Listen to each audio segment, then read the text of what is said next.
સ્થાનિક સ્વરાજ્યની ચૂંટણીનો માહોલ ગરમાયો છે ત્યારે ભરૂચ જિલ્લા પંચાયતની શુકલતીત 28 બેઠક પરથી કોંગ્રેસના ઉમેદવાર તરીકે ઇન્દ્રસિંહ પરમારે પોતાના સમર્થકો સાથે વિજય વિશ્વાસ સાથે ઉમેદવારી પત્ર રજૂ કર્યું હતું। પૂર્વ જિલ્લા પંચાયત સભ્ય ઇન્દ્રસિંહ પરમારે ઘર વાપસી કરતા માત્ર જિલ્લા પંચાયત માટે જ નહીં પરંતુ તેમની હેઠળ આવતી 4 મહત્વની તાલુકા પંચાયત બેઠકો તવરા, શુકલતીત, નિકોરા, જનોરના ઉમેદવારો સાથે મળીને સામૂહિક ઉમેદવારી નોંધાવી। ફોર્મ ભરતી વખતે કોંગ્રેસના કાર્યકરોમાં ભારે ઉત્સાહ જોવા મળ્યો। ઇન્દ્રસિંહ પરમારે આ પ્રસંગે જણાવ્યું હતું કે તેઓ પ્રજાના પ્રશ્નો અને વિસ્તારના વિકાસના મુદ્દાઓને લઈને લોકોના કરેલ કાર્યોને લઈને મેદાનમાં ઉતર્યા છે।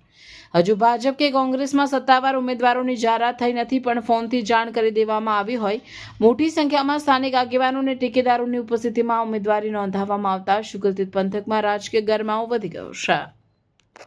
મારા સાથીદારો જે નીચે તાલુકા પંચાયત તવરા, તાલુકા પંચાયત શુકલતીત, તાલુકા પંચાયત નિકોરા, તાલુકા પંચાયત જનોર, ચારેય સાથીઓ સાથે આજે અમે બધાની ફોર્મની જે પ્રક્રિયા હતી એ અમે પૂર્ણ કરી છે।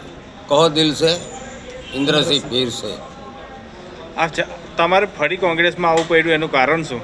એ તો મારા ઘરની લડાઈ હતી। કોંગ્રેસ મારું ઘર છે, એ અમારા ઘરની લડાઈ હતી અને એ ઘરમાં હું પાછો આવ્યો છે।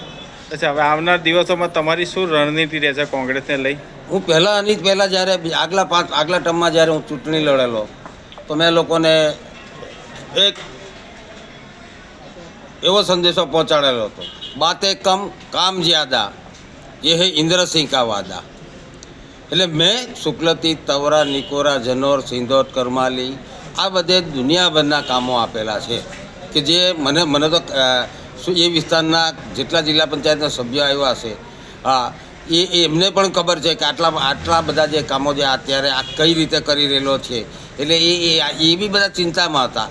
ત્યાર પછીના બીજા 5 વર્ષનું શાસન ભાજપનું આવ્યું એટલે એ બી લોકોને ખબર છે કે એમાં શું થયું ને આમાં શું થયું। એટલે અત્યારે એક નવા નારા સાથે હું આવ્યો છે કે અધૂરા કામ હમ પૂરા કરેંગે, એ હે ઇન્દ્રસિંહ કા વાદા।